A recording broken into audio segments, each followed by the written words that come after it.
Albert Einstein famously said, "If you don't understand it simply, you don't understand it well enough." LinkedIn is a simple place. The obvious way to go viral is to post more, but we're not all gonna do that. That's why I'm making this video, to teach you what I've learned from my 4 million impressions, thousands of comments, and over 600 posts that I've done just in the past few months. If you do these 5 things, you should be able to go from 0 to 10,000 people on your startup, email list, course, or whatever it is in 8 weeks, just like I did with Place to Place. For context, Place to Place took both your addresses and then scraped all the flights from all the airports within a 3-hour drive of both addresses, added in the Uber or Lyft cost of getting there, and sorted by door-to-door cost instead of city to city, to give you the best, cheapest, and fastest door-to-door costs as opposed to city to city. I think we've all had the problem of knowing which airport to fly out of, which deal is actually the best by the time you rent a car, Uber, etc. And that was the problem Place to Place was solving. It was deciding your travel for you. Now, I'm no longer working on this, but there was a lot I learned after posting on my personal LinkedIn page to promote it and getting 10,000 people to use it. And that's what I want to talk to you about today. And I love geeking out on this stuff. So let's first start with some context on what LinkedIn isn't.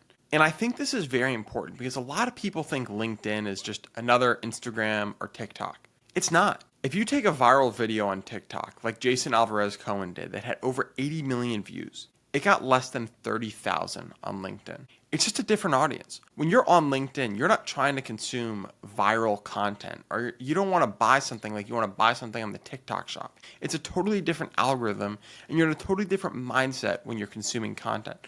So it's important to know that what goes viral on Instagram and TikTok is not going to go viral on LinkedIn. So you shouldn't post that kind of content on LinkedIn. Virality is also much different. While 73% of the US is on LinkedIn, and there's a base of over 1.2 billion people, which is huge for social media platforms, a lot of viral posts, like we're talking really, really viral, might reach 3 million impressions and only 30,000 likes. On a TikTok video, practically anyone can get 1 million views. Some of my most viral LinkedIn posts, and people really call it viral when you get a couple 100,000 impressions, which is what I've done. And it's important to know this going in so you're not expecting anything crazy when you try posting something that was posted on Instagram, or when you think something can get 10 million views, which I've never even seen a LinkedIn post with 10 million impressions before. And part of the hard part too about LinkedIn is that not a lot of people like it.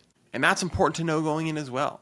And people don't like it because their likes and comments project to their network, which brings us perfectly into our second point, which is why people don't post on LinkedIn. And I think I really want to divide this section into 2 reasons.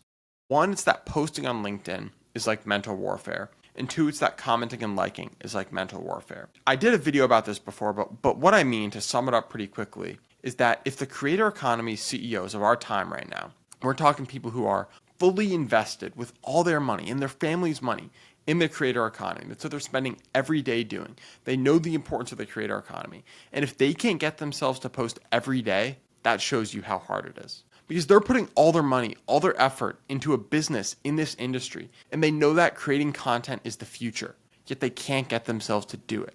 Because the reality is, you're going to be super self-conscious doing your first post when no one likes it. It takes at least 6 months for something to take off.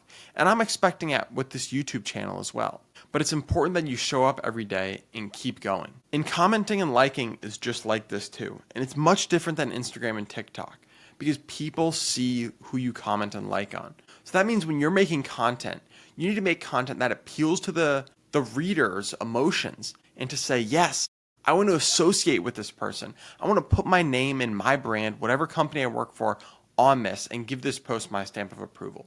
That's why it's so important when posting, which we'll get into later, but you want to have a goal that you're taking your audience on. You don't want to just be posting about a bunch of random stuff that isn't together. You want, when someone likes that post, you want it to take them on a journey. To give you an example with my content, my goal is to have a $10 million podcast with Matt. That's our goal. It's a concrete goal, and everything we do, every post we make, every podcast we do, every thumbnail I make, every hour I spend editing is to try to take us towards that goal of building a $10 million podcast. And not everything is going to help us get there, but I appreciate everyone that likes and comments to help us get to that goal, because that's the only way we can do it. Other people have very similar goals, like John Who's building towards $1 billion business. In every like, I feel like I'm helping John achieve those goals. Now let's move on to number 3, a lot of the common mistakes I made. And there's a lot. I could literally do an hour-long video on this, but I really just want to give you a lot of the most high-value stuff. And I don't want to spend too much time and bore you.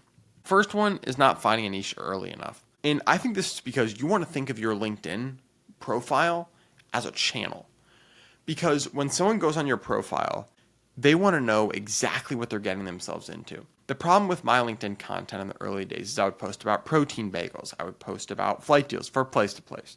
But I would also post about maybe a previous startup I had, or graduating from Brown, or something I did with my family. And it really wasn't a clear channel that you were signing up for. And that's a really important part, because when someone sees a viral post of yours, they're going to click on your profile and they're going to say, should I follow this person? And if they don't know why they should follow you, then there's no point, right? Like, you have to appeal to their emotion, and you want to have them hit that follow button. And the easiest way to do that and to have someone follow you is to have a clear niche, have a clear goal, and have a clear mission. Now I have this stuff with the podcast. I'm trying to build a $10 million podcast. I'm trying to make content like this that I wish I could have seen before I started making LinkedIn content. And these are my goals, and something that you should really try to think about as you're making content. So one of the mistakes was not finding a niche early enough. And also the second one is not finding formats early enough. And formats are a really important part of not just LinkedIn, but content creation in general. Because humans are habitual creatures. They want to come back for the same thing every time. They don't want to come back to your channel and see you doing a reality TV show one time and then come back the next time and you're doing a documentary. What we love about TV is it's the same format every time. And it's not just the same niche, it's the same formats. We want to think about doing the same thing for our profile. Now, it's hard to find the format that works.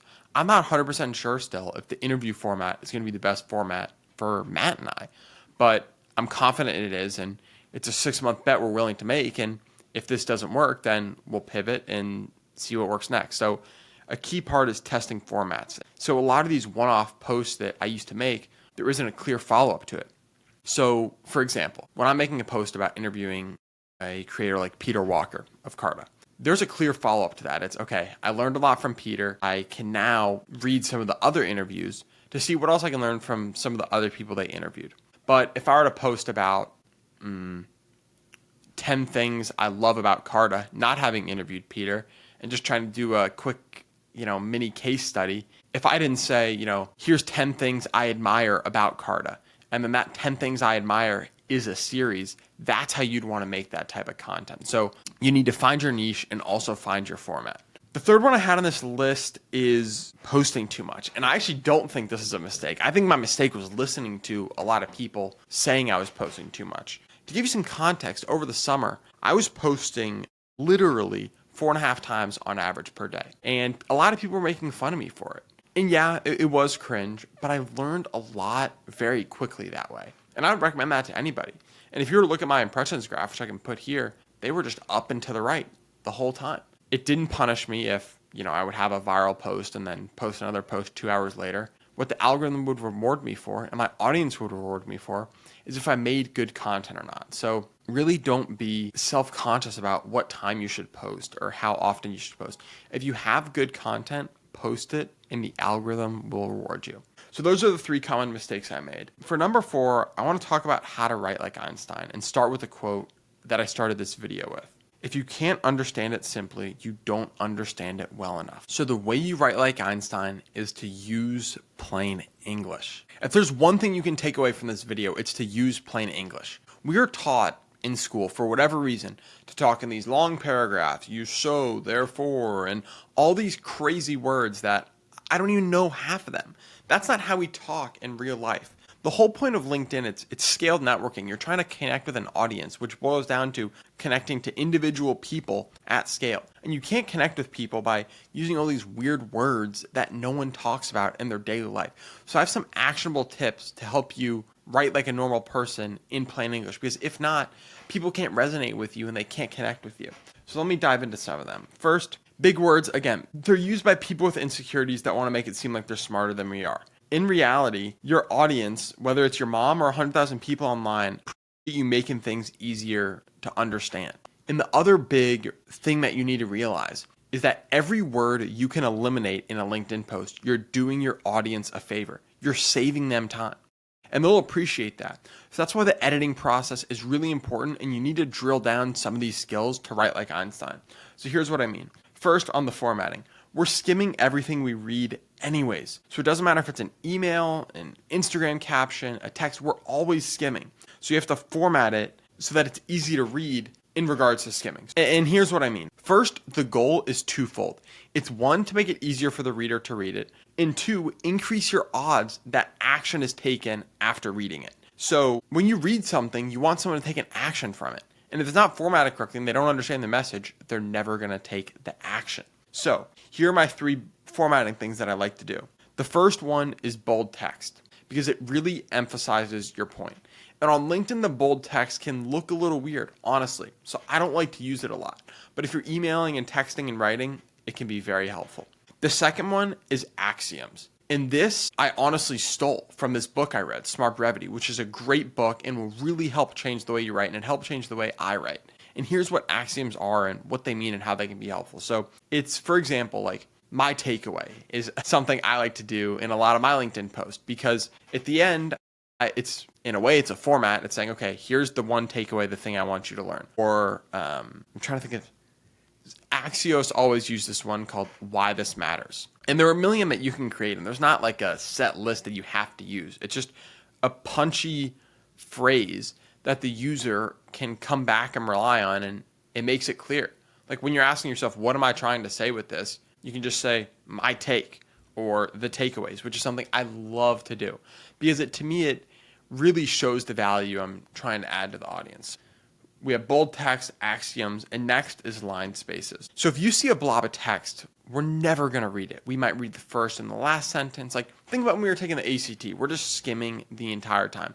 We're told to read the first sentence, the last sentence, because that's probably what's the most important. So if you have the line breaks in between, and I'll attach an image here of what I mean, but if you have line spaces breaking up the paragraphs, then you have more important stuff to say in a way, because when we were taught to read the first and last sentences, then there are more first and last sentences, so it's being read more and thought of is more important. So line spaces, axioms, and bold text are all things that will help improve your writing to write like Einstein. But that's not just it. You also have to change how you edit, because as I was alluding to earlier, writing in fewer words is better in writing than more words. You're saving your audience time and you're conveying your message in a stronger way. It's actually a stronger message if you can say something in fewer words than someone who takes 20 minutes to deliver a speech that you could have delivered in an email. That makes you look stronger. I feel so passionate about this. So there are 2 things that drastically help reduce my word count. And the first thing is to write in plain English, because I want to tell myself exactly what I'm trying to say. And if I'm writing to my manager, for example, I'm going to use some more language. Like, I'm not just going to say, hey, what's up? This is my goal for this text. Can you help me? Like, I'm going to make it more formal and more structured, but helping that plain English is a good place to start, as opposed to trying to add all this fluff that's unnecessary. And the second one is a fresh pair of eyes, and not enough people know about this trick. I've been talking about this to other podcast guests, and they love it too. When you give yourself 3 or 4 hours to look back at something, you see errors that you didn't see that first time. And I don't know how it works or what the psychology is, but it is a powerful thing looking at it with a fresh pair of eyes. So my 2 hacks for writing more succinctly are looking at it with a fresh pair of eyes, and also writing in plain English. And I would be lying too if I said I didn't use AI to help me trim things down. But it's important to also understand the mechanics of how AI works, because it's not going to be perfect and you can't trust it for this stuff. Because what AI does is it essentially scrapes the entire internet, right? And says, here's what 100 people on the internet said about trimming down text. And we're just going to take the average of these responses and then spit that out to you. So you have to understand that you're getting the average of all the responses. So it might tend to be a little bit wordier. So when you're getting a lot of these answers from ChatGPT, that's why they can be very wordy. So it's important to drill it down. And I'm sorry if I'm talking too fast. I get really passionate about this stuff. But like, communication is just something that's not taught enough in school for some other reason. Like, even though I went to this Ivy League school and I'm so fortunate to go to Brown and I learned a lot, but I just didn't learn enough about communication. I learned it honestly a lot through writing on LinkedIn and talking to other people in the real world. you've got to try to do this stuff yourself. And that's why I do think posting on social media is a great way to practice this, because it's practicing communicating a message effectively, and you have such good feedback. Like, there's literally no harm in posting because there's no downside. Like, what's going to happen? No one sees it, then like no one can flame you for it, right? Like, so there's no downside to it, and it really helps you craft a message that can resonate with people and will help you become a better communicator in real life as well. And at the end of this, and I'm sorry for this rant about communication, but I think there's an important disclaimer at the end of this, and that is that radical brevity doesn't work. And here's what I mean. Like, if you're trying to network with someone, for example, some of the small talk is good. It builds rapport, and you're also checking each other's vibes out. There's a place for it. But what I'm saying is that a lot of it can be cut.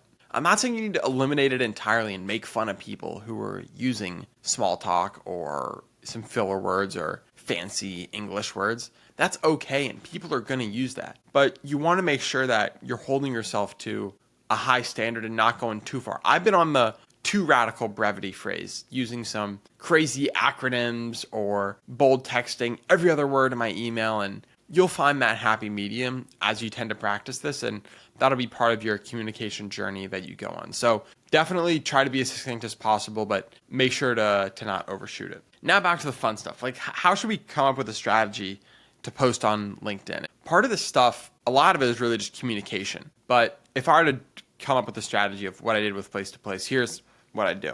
The first thing you got to do is create 2 weeks of content, because the reality is you're going to have some weeks where you have 100 ideas and some weeks where you have 0 ideas. And that's just part of creativity. It ebbs and flows. And when you're stressed about not having an idea every day and you're just like, oh my gosh, I need to go to sleep, like, and you're stressed, like, you're going to come up with worse post ideas. So having that 2-week buffer will really help you.